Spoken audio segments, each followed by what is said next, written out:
ಆಯುರ್ವೇದದಲ್ಲಿ ಅದರಲ್ಲೂ ಅಭ್ಯಂಗ ಶಾಸ್ತ್ರ ಅಂತಾನೆ ಇದೆ. ಅಭ್ಯಂಗ ಶಾಸ್ತ್ರದಲ್ಲಿ ಫಸ್ಟ್ ಹೇಳೋದಂದ್ರೆ ಸ್ನಾನದಿಂದ ಸ್ಟಾರ್ಟ್ ಆಗುತ್ತೆ. ಕರೆಕ್ಟ್ ಆಗಿ ಫಾಲೋ ಮಾಡಿದ್ರೆ ಇದು ಯಾವ ಪ್ರಾಡಕ್ಟ್ಸ್ ಗಳು ಬೇಕಾಗಿಲ್ಲ. ಇಷ್ಟು ಸೌಂದರ್ಯದ ಗುಟ್ಟುಗಳು ನಮ್ಮ ಆಯುರ್ವೇದದ ಅಭ್ಯಂಗ ಶಾಸ್ತ್ರದಲ್ಲಿ ಅಡಗಿದೆ. ಫಸ್ಟ್ ಎಣ್ಣೆ ಹಚ್ಚಿದ್ರೆ ತಲೆಗೆ ಸ್ನಾನನೇ ಮಾಡಬಾರ್ದು ಅಂತ ಹೇಳಿದ್ದಾರೆ. ಏನು ಸಿಕ್ಕಿಲ್ವಾ, ತುಪ್ಪ, ಬೆಣ್ಣೆ, ಕೊಬ್ಬರಿ ಎಣ್ಣೆ ಕೂಡ ಆಗುತ್ತೆ.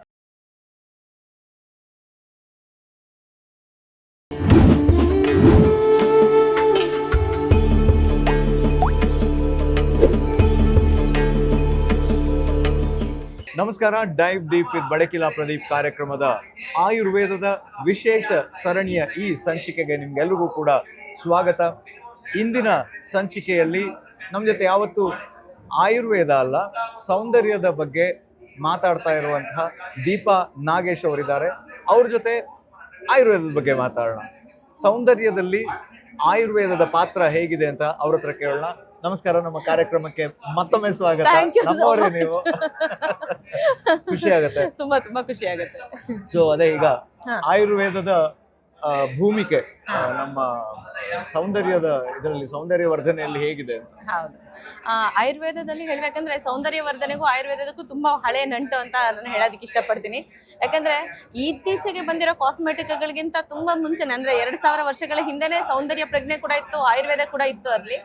ಸೊ ಆವಾಗ ಈ ರೀತಿ ಒಂದು ಚೈನ್ ಲಿಂಕ್ ಅನ್ನೋದು ಇರ್ಲಿಲ್ಲ ನಮ್ಮ ಆಯುರ್ವೇದದಲ್ಲಿ. ಹೇಗೆ ಅಂತಂದ್ರೆ ರೂಟ್ ಕಾಸ್ ಇಂದಾನೆ ಟ್ರೀಟ್ ಮಾಡ್ತಾ ಇದ್ರು, ರೂಟ್ ಕಾಸ್ ಇಂದಾನೆ ಅದನ್ನ ಸೌಂದರ್ಯ ವರ್ಧನೆ ಮಾಡ್ತಿದ್ರು ಹೊರತು ಇವಾಗ ಹೇಳ್ಬೇಕು ಅಂತಂದ್ರೆ ಸೋಪ್ ಯೂಸ್ ಮಾಡಿದ್ರೆ ಅದಾದ ತಕ್ಷಣ ಮಾಯಿಶ್ಚರೈಸರ್ ಹಚ್ಚಿ ಅದರಿಂದ ಮತ್ತೆ ಡ್ರೈ ಆಗುತ್ತೆ, ಸೀರಮ್ ಹಚ್ಚಿ, ಈ ಚೈನ್ ಲಿಂಕ್ ಇರ್ಲೇ ಇಲ್ಲ.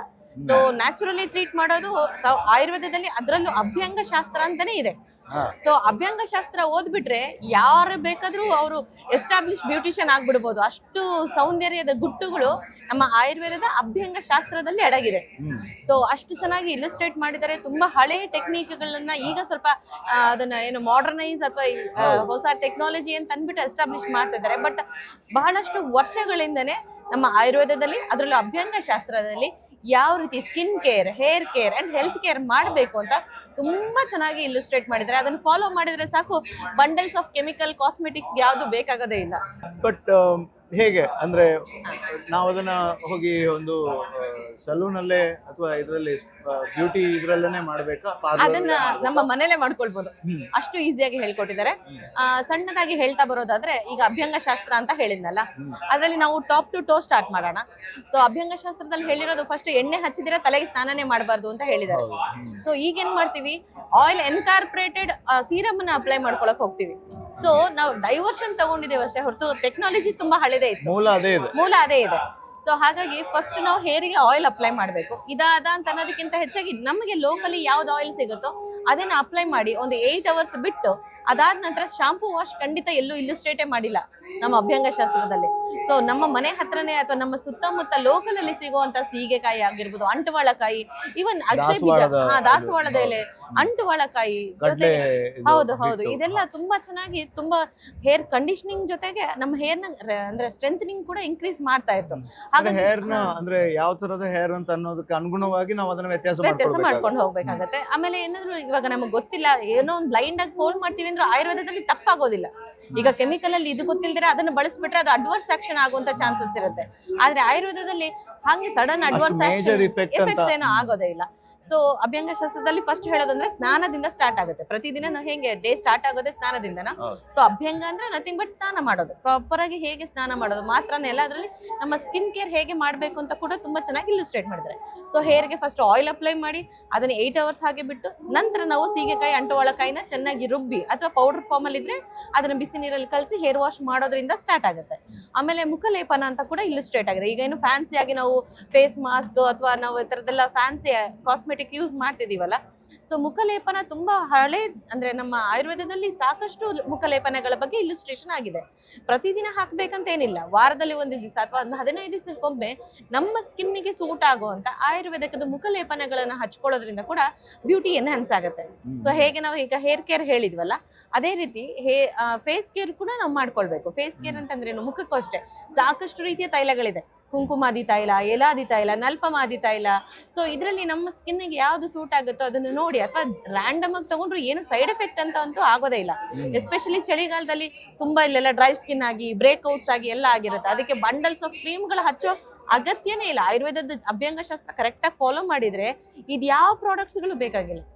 ನೀಟಾಗಿ ಬೆಳಿಗ್ಗೆ ಎದ್ದ ತಕ್ಷಣ ಮುಖಕ್ಕೂ ಅಷ್ಟೇ ಚೆನ್ನಾಗಿ ಆಯಿಲ್ ಅಪ್ಲೈ ಮಾಡಿ ಒಂದು 15 ನಿಮಿಷ ಬಿಟ್ಟು ಈ ಪೌಡರ್ ವಾಶ್ ಅಂತ ಹೇಳ್ತೀವಿ, ಅಂದ್ರೆ ಸ್ನಾನದ ಚೂರ್ಣ ಅಂತ ಸಿಗುತ್ತೆ. ಆ ಸ್ನಾನದ ಚೂರ್ಣನ ನೀರಲ್ಲಿ ಕಲಸಿ ಫೇಸ್ ವಾಶ್ ಮಾಡಿದ್ರೆ ಸಾಕು, ಕಂಪ್ಲೀಟ್ ಫೇಸ್ ಕೇರ್ ಆಗೋಗ್ಬಿಡುತ್ತೆ. ಅಂದ್ರೆ ಅದಕ್ಕೆ ನಮ್ಗೆ ಆಂಟಿ ಏಜಿಂಗ್ ಕ್ರೀಮ್ ಬೇಕಾಗಿರಲ್ಲ, ಮಾಯಿಶ್ಚರೈಸರ್ ಬೇಕಾಗಿಲ್ಲ, ವಿಂಟರ್ ಅಲ್ಲಿ ಆಗೋ ಡ್ರೈ ಅಂಡ್ ಬ್ರೇಕ್ಔಟ್ಸ್ ಕೂಡ ಆಗೋದೇ ಇಲ್ಲ. ಸೊ ಹಾಗೆ ಯಾವ್ದನ್ನ ಹೇಗೆ ಪ್ರಾಪರ್ ಆಗಿ ಯೂಸ್ ಮಾಡ್ಬೇಕು ಆ ಶಾಸ್ತ್ರದ ಪ್ರಕಾರ ಯೂಸ್ ಮಾಡಿದ್ರೆ ನಮ್ಗೆ ತುಂಬಾ ಚೆನ್ನಾಗಿ ಅದು ಅಭ್ಯಂಗ ಶಾಸ್ತ್ರ ಹೇಳಿಕೊಟ್ಟಿದೆ. ಇದೇ ತರ ಮಾಡ್ಕೊಂಡ್ರೆ ನಿಮ್ಮ ಬ್ಯೂಟಿ ಸೀಕ್ರೆಟ್ಸ್ ಇಲ್ಲೇ ಇರುತ್ತೆ ಅಂತ ತುಂಬಾ ಚೆನ್ನಾಗಿ ಹೇಳ್ಕೊಟ್ಟಿದ್ದಾರೆ. ಹಾಗೆ ಮತ್ತೆ ಸೂರ್ಯಪಾನನೂ ಅಷ್ಟೇ ಇಂಪಾರ್ಟೆಂಟ್ ಅಭ್ಯಂಗ ಶಾಸ್ತ್ರದಲ್ಲಿ. ನಾವು ಹೇಗೆ ಎಣ್ಣೆ ಹಚ್ಚಿ ಸ್ವಲ್ಪ ಹೊತ್ತು ಸೂರ್ಯನಿಗೆ ಅಭಿಮುಖವಾಗಿ ನಿಂತ್ಕೋ ಅಂತ ಹೇಳ್ತಾ ಇದ್ರಲ್ಲ, ಅದು ಏನೋ ಒಂದು ಪ್ರೋಸೆಸ್ ಅಲ್ಲ, ಅದಕ್ಕೊಂದು ಸೈಂಟಿಫಿಕ್ ರೀಸನ್ ಇರುತ್ತೆ.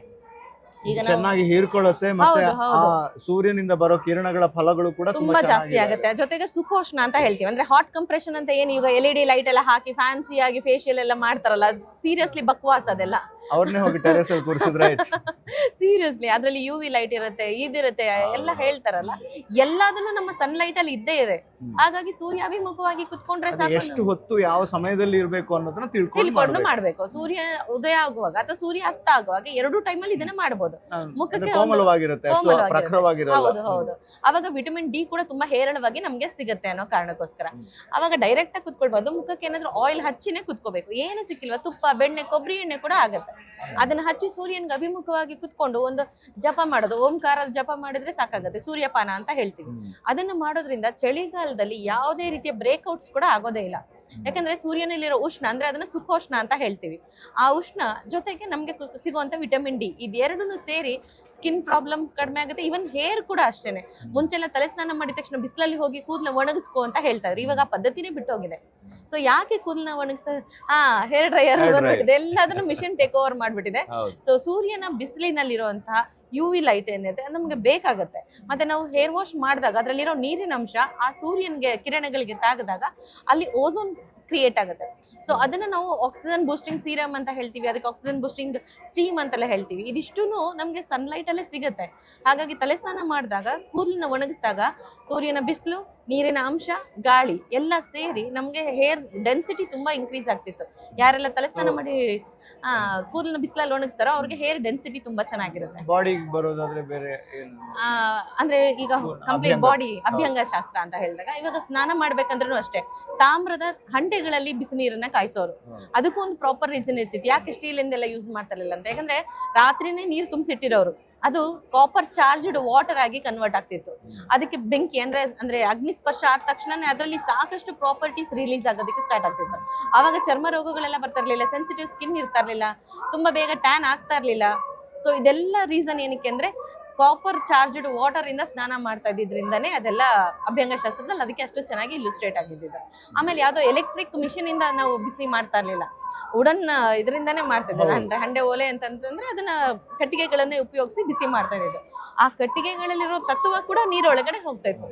ಸೊ ಇದೆಲ್ಲ ಅದರಲ್ಲಿ ತುಂಬಾ ಚೆನ್ನಾಗಿ ಇಲ್ಯುಸ್ಟ್ರೇಟ್ ಮಾಡಿದ್ದಾರೆ. ಇವನ್ ನಾವು ಕೈಗೆ ಅಥವಾ ಬಾಡಿಗೂ ಅಷ್ಟೇ ಯಾವ್ದೋ ಸ್ಕ್ರಬ್ ಅದೆಲ್ಲ ಯೂಸ್ ಮಾಡೋ ಬದಲಿಗೆ ನಾವು ಮನೇಲೆ ಸಿಗುವಂತ ಲಾವಂಚ ಬೇರಿನಿಂದ ಸ್ಕ್ರಬ್ ಮಾಡ್ಕೊಂಡ್ರೆ ಬಾಡಿ ತುಂಬಾ ಚೆನ್ನಾಗಿ ಎಕ್ಸ್ಫೋಲಿಯೇಟ್ ಆಗುತ್ತೆ, ಸ್ಪಾಟಿಂಗ್ಸ್ ಬರೋದೇ ಇಲ್ಲ. ಸೊ ಪ್ರತಿಯೊಂದನ್ನು ನಾವು ತುಂಬಾ ಚೆನ್ನಾಗಿ ಆಯುರ್ವೇದದ ಪ್ರಕಾರ ಹೋದ್ರೆ ತುಂಬಾ ಚೆನ್ನಾಗಾಗುತ್ತೆ. ಇವನ್ ಟಾಪ್ ಟು ಟೋ ಅಂತ ಹೇಳಿದೆ, ಕಾಲಿಗೂ ಅಷ್ಟೇನೆ.